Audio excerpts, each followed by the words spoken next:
यहाँ पर है मेरे पास दो फोन, नथिंग का फोन 3A और नया फोन 3A प्रो।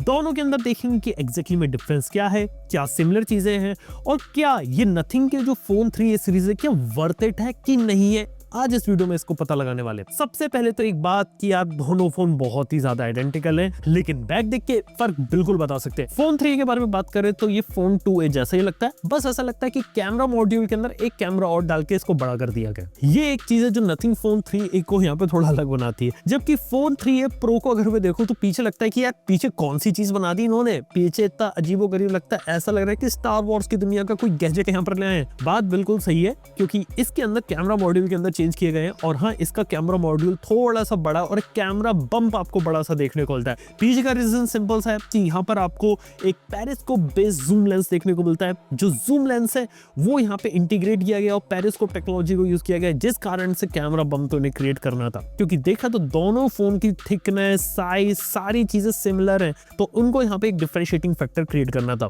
और हालांकि कैमरा मॉड्यूल ऐड करने का फायदा हो कि अब 3x का पेरिस्कोप जूम आया 3A प्रो में और नथिंग फोन 3 में आया है सिर्फ 2x का टेलीफोटो जूम लेंस। दोनों फोन में सिर्फ यही एक फर्क है, दोनों ही फोन एकदम आइडेंटिकल है, चलाने में तो आपको कोई फर्क पता भी नहीं चलेगा। सबसे पहले डिस्प्ले के बारे में बात करते हैं। डिस्प्ले है 6.77 इंच का full HD plus flexible AMOLED screen, 30 hertz से लेकर 120 हर्ट्ज का अडेप्टिव रिफ्रेश रेट है, 480 हर्ट्ज का टच सैंपलिंग रेट है और 2160 हर्ट्ज की PWM डिमिंग है। HDR10 प्लस है, 10 बिट पैनल है, 3000 निट्स की पीक ब्राइटनेस है। इसके साथ ही पांडा ग्लास प्रोटेक्शन के साथ आता है। पीछे भी आपको ग्लास देखने को मिलता है, जहां पिछले वर्जन के अंदर पीछे प्लास्टिक था। इसके साथ ही फ्रेम कोई मेटालिक नहीं है, ये प्लास्टिक की फ्रेम ही आपको देखने को मिलती है दोनों ही मोबाइल फोन्स के अंदर। इसके साथ ही बात करें तो दोनों फोन एग्जैक्ट सेम प्रोसेसर पे चलते हैं, जो कि स्नैपड्रैगन 7S Gen 3 जो कि 4nm बेस्ड टेक्नोलॉजी पे बेस्ड है। और ये प्रोसेसर देखा तो MediaTek का Dimensity जो पहले यूज किया गया था उससे बेटर, उससे ज्यादा एडवांस है। और हाँ, फास्ट रहेगा फोन, स्मूथ रहेगा। और यहाँ पे आपको दोनों फोन में UFS 2.2 लगती है, यानी कि स्टोरेज का जो टाइप है थोड़ा बेटर किया जा सकता था। एटलीस्ट 3A प्रो में UFS 2.2 ना देके 3.0 3.1 देते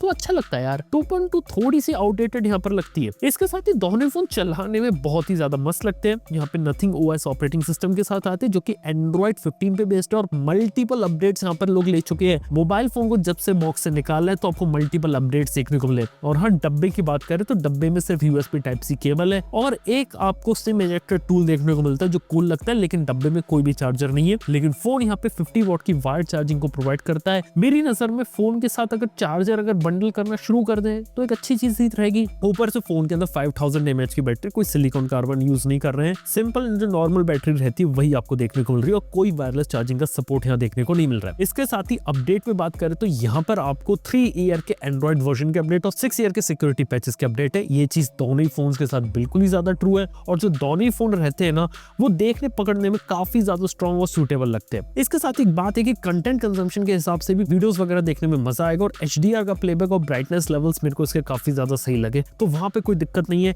इसके साथ ही इसको अगर आप आउटडोर भी यूज करना चाहे तो कोई प्रॉब्लम नहीं आने वाली। एक ओवरऑल एक अच्छा खासा एक्सपीरियंस आप ले सकते हैं। इसके साथ ही एक इंटरेस्टिंग चीज यहाँ पे फोन में दी है, वो दी है यहाँ पे साइड माउंटेड एक बटन एक्स्ट्रा दे रखा है, जो कि दिया गया एसेंशियल स्पेस के लिए। जिसको मेन चीज है कि ये AI पावर्ड सर्विस है, जिसका यूज आप कर सकते हैं कैप्चर करने में, ऑर्गेनाइज करने में या रिट्रीव करने में डिजिटल कंटेंट। यानी कि अगर आप एक बार प्रेस करेंगे तो एक स्क्रीनशॉट ले लेगा, उसको एनालाइज कर लेगा। एसेंशियल की को अगर आप लॉन्ग प्रेस करके रखेंगे तो वॉइस रिकॉर्डिंग यहाँ पे स्टार्ट हो जाएगी। आप कोई भी वॉइस नोट ले सकते हैं, उसे एनालाइज कर सकते हैं, फोटोज को रख सकते हैं और डबल टैप करके आप एसेंशियल स्पेस को ओपन कर सकते हैं। ये एक AI इनेबल्ड स्पेस है और ये विदाउट इंटरनेट भी काम करता है, ये मैंने यहाँ पे चेक किया था। इसके साथ ही अगर यहाँ पे वॉइस नोट लेंगे तो उसकी जो ट्रांसक्रिप्शन वगैरह रहती है, अगर आपने कुछ बोला उसे ट्रांसलेट वगैरह करना है, कुछ चीजें डिवाइस अपने अंदर ही कर लेता है, लेकिन कुछ चीजों के लिए इसको इंटरनेट की रिक्वायरमेंट यहाँ पर पड़ती है। तो एक ही एसेंशियल की वाली जो चीज रहती है उन्होंने यहाँ पर डाली। इसके साथ ही सॉफ्टवेयर में ये लोग यहाँ पर इस बार इसकी जो वेदर ऐप है वो मेरे को काफी ज्यादा कूल लगी और नथिंग ने बहुत ही ज्यादा क्लीन और कूल UI रखा है। स्मूथ है, एनिमेशंस बहुत अच्छे तरीके से काम करते हैं। नथिंग की फोटोज ऐप मेरे को अच्छी लगी। एडिटिंग के बेसिक ऑप्शन है, लेकिन फोटोज ऐप उन्होंने एक अच्छी बनाई है। गैलरी ऐप जो बहुत लंबे समय से हम डिमांड कर रहे थे वो डाली है। कैमरा UI कैमरा ऐप के अंदर भी फीचर डाले हैं और एक बहुत ही इंटरेस्टिंग फीचर जो रिसेंट अपडेट हुआ है वो है लट का। यहाँ पे अगर आपके पास क्यूब फाइल है, जो लट की फाइल अगर वो है, वो मोबाइल फोन में अगर आपने डाल ली, मोबाइल फोन से ली हुई फोटोग्राफ को मोबाइल फोन में ही कलर ग्रेड कर सकते हैं लट का यूज करके।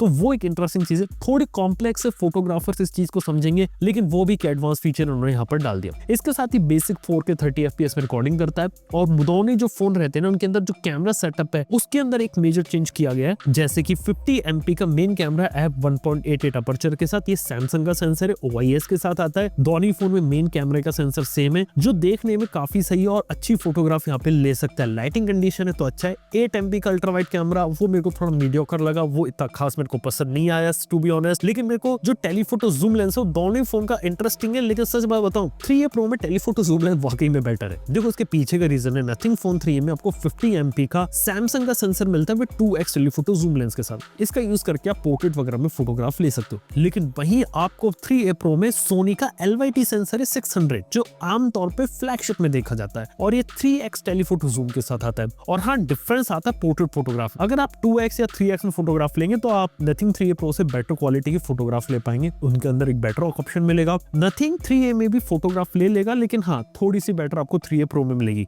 इसके साथ ही 3A Pro में आपको मैक्रो फोटोग्राफी का ऑप्शन मिलेगा, जो यहाँ पे 3A से मिसिंग है। ये एक डिफरेंस लगा मेरे को इन फोन्स के अंदर, एल्स दोनों फोन काफी ज्यादा आइडेंटिकल, इनमें कोई भी डिफरेंस मेरे को नहीं लगा। इसके साथ ही बाकी तो ओवरऑल इमेजेस की क्वालिटी सही थी। और अगर किसी को पोर्ट्रेट फोटोग्राफी खींचना ही है, बहुत ज्यादा पोर्ट्रेट इमेजेस लेनी है, तो ही 3A Pro को कंसिडर करे। एल्स 3A कोई बुरा नहीं है, 3 एक ज्यादा वैल्यू फॉर मनी ऑप्शन यहाँ पे मेरी नजर में बनाता है। इसके साथ ही एक और इंटरेस्टिंग चीज लगी, फोन के पीछे का जो डिजाइन है काफी ज्यादा यूनिक है, अलग है। यहाँ पे 3A वाला वैसे ही डिजाइन है जैसा 2A में दिया था, और लोग इसे गलती से 2A भी समझ सकते हैं अगर दूर से देखा है तो। लेकिन 3A Pro यूनिक डिजाइन है, अलग है। और हाँ, पीछे की तरफ जो ग्लिफ इंटरफेस है, जो 3 LED लाइट्स डाल रखी है, वो भी है। और यहाँ पर आपको फ्लिप टू ग्लिफ जैसे फीचर, रिंगटोन के जैसे फीचर, इवन आप अपने खुद के हिसाब से रिंगटोन और ग्लिफ को कंपोज कर सकते हैं। ग्लिफ कंपोजर देखने को मिलता है, वो चीजें मेरे को काफी इंटरेस्टिंग लगी। और हाँ, कुछ एप्स के अंदर जैसे जोमेटो से अगर आप वगैरह खाना ऑर्डर कर रहे हो तो, या फिर टाइमर अगर आपको लगाना है, तो यहाँ पर जो पीछे जो LED स्ट्रिप लगी ग्लिफ के अंदर, वो यहाँ पे आपको एक इंडिकेटर की तरीके से काम करेगी। तो हाँ, वहाँ कुछ ज्यादा ऐसे बड़े चेंजेस नहीं करे जो हमने नथिंग के पास्ट फोन्स में देखे हैं, वही चीजें इन्होंने कंटिन्यू यहाँ पे करी है। लेकिन हाँ, ग्लिफ के साथ साथ ये लोग जो दूसरी चीजें लेकर आए, एसेंशियल स्पेस वगैरह, वो थोड़ा सा एक्साइटिंग चीज यहाँ पर बनाती है। इसके साथ ही नथिंग वाले अपडेट्स के अंदर तेजी से काम कर रहे हैं, क्योंकि फोन के आते ही कुछ ही दिन के अंदर मेरे को 2 अपडेट इसके अंदर मिल गए। तो एक तो आउट ऑफ द बॉक्स से निकालती मिल गया, तो एक अगले दिन मिल गया था। तो वो एक चीज मैंने यहाँ पे ऑब्जर्व करी। इसके साथ ही ओवरऑल बात करें तो 5G का सपोर्ट मेरे को काफी अच्छा मिला। 5G प्लस को सपोर्ट करता है, VoNR को सपोर्ट करता है, और इसका 5G रिसेप्शन जो रहता है वो मेरे को इसके नथिंग का जो 2A आया था ना, उससे थोड़ा सा बेटर यहाँ पर मेरे को लगा। इवन बैटरी बैकअप के मामले में भी काफी ज्यादा बेटर थे ये। इसके साथ ही बात करें प्राइसिंग की, तो नथिंग का जो फोन 3A लगभग स्टार्ट होता है 24,999 से। 8GB रैम 128GB मॉडल है, और इसका 8GB रैम 256GB स्टार्ट होता है 26,999 से। मेरी नजर में इसका 256GB वाला ऑप्शन काफी सूटेबल है मेजोरिटी लोगों के लिए जो इस फोन को लेना चाहते हैं, तो उसको ऊपर कंसिडर कर सकते हैं। और फ्लिपकार्ट के ऊपर अवेलेबल है, और वीडियो के अंदर भी टैग कर दूंगा कोई अगर से लेने में इंटरेस्टेड है तो। इसके साथ ही अगर मैं प्रोज एंड कॉन्स के बारे में बात करें, तो पिछले वाले वर्जन से दोनों ही फोन के अंदर बिल्ड क्वालिटी इंप्रूव की गई है। देखो, बैक में भी ग्लास है, फ्रंट में भी ग्लास है। इसके साथ ही प्लास्टिक की फ्रेम है, बैटरी 5000 mAh की। परफॉर्मेंस मैं कहूंगा कि ठीक है, गेमिंग मोड वगैरह इन्होंने अपने ऐप के अंदर दे रखा है, तो वहां पे लोग काम कर सकते हैं, लेकिन ऐसे कोई मेजर चेंजेस नहीं है। कैमरास में मेरे को लग रहा है कि पहले से इन्होंने काम किया है। 3A Pro में ज्यादा काम किया है, 3A में उतना काम नहीं किया, लेकिन टेलीफोटो जूम लेंस और मेन कैमरा में काम किया है। लेकिन एक जो वीक पॉइंट लगा वो थे इसका 8 मेगापिक्सल का अल्ट्रा वाइड कैमरा, वो चीज यहाँ पे और इंप्रूव की जा सकती है। डब्बे में चार्जर ना देना मेरे हिसाब से थोड़ी सी मिस्टेक है, डब्बे में एक चार्जर प्रोवाइड किया जा सकता है। और एसेंशियल स्पेस एक इंटरेस्टिंग फीचर है, लेकिन एसेंशियल स्पेस के लिए जो की दे रखी है वो भी इंटरेस्टिंग है। लेकिन जब मैं इसे यूज कर रहा था दोनों फोन के अंदर, या आप इसे एक्सीडेंटली कई बार प्रेस कर सकते हैं, तो मसल मेमोरी थोड़ा होना जरूरी है, वो एक एक्स्ट्रा की इन्होंने यहाँ पर दे दिया। हालांकि उसका टेक्सचर, उसका डिजाइन अलग है, तो हाथ से पता चल जाता है कि आपको उसे दबाना है कि नहीं दबाना। देखो, ओवरऑल बात करें तो फोन 3A मेरे को ज्यादा अच्छा लगा as compare to 3A Pro। देखो, 3A Pro की जो कीमत है वो स्टार्ट होती है लगभग 30,000 रुपए से, तो उस हिसाब से 3A मेरे को काफी वैल्यू फॉर मनी ऑप्शन लगता है अगर मैं ओवरऑल स्पेसिफिकेशन वगैरह कंपेयर करूँ तो। 3A Pro में एक जो कमी जो मेरे को लगती है वो लगती है इसका कैमरा हम पीछे थोड़ा सा ज्यादा निकला है, थोड़ा सा ज्यादा बल्कि लगता है। ऊपर से एक दिक्कत है कि UFS 2.2 स्टोरेज इन्होंने दिया। मेरी नजर में 3A Pro को बनाने से बेटर है कि एक ही फोन बनाते उसको बेचते 3A, और 3A Pro अगर निकालना था तो इसके अंदर एक और इंप्रूवमेंट किया जा सकता था। खास तौर पे प्रोसेसर 7s Gen 3 ना रखते, अगर 7 Gen 3 या 7 Plus Gen 3 देते एक अच्छी डील होती, और अगर इसके अंदर UFS 3.1 स्टोरेज देते तो और एक बेटर चीज होती। यानी कहने का मतलब है कि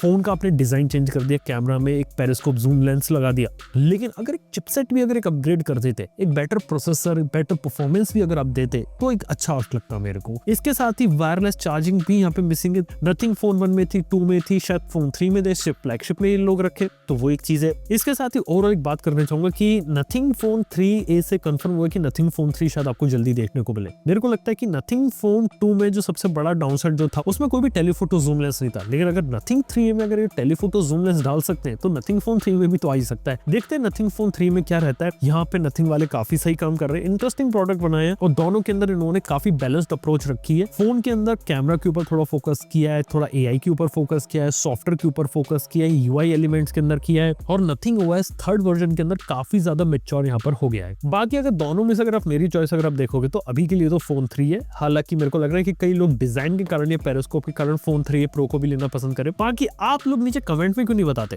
कि आप लोगों की प्रेफरेंस क्या होगी, नथिंग फोन 3A या नथिंग फोन 3A Pro? आपका जो ओपिनियन है, जो एक्सपीरियंस है, जरूर से नीचे कमेंट बताना ना भूलिए। थैंक यू बने रहने के लिए। मैं आपसे मिलता हूँ अपने अगले वीडियो के अंदर। Good bye.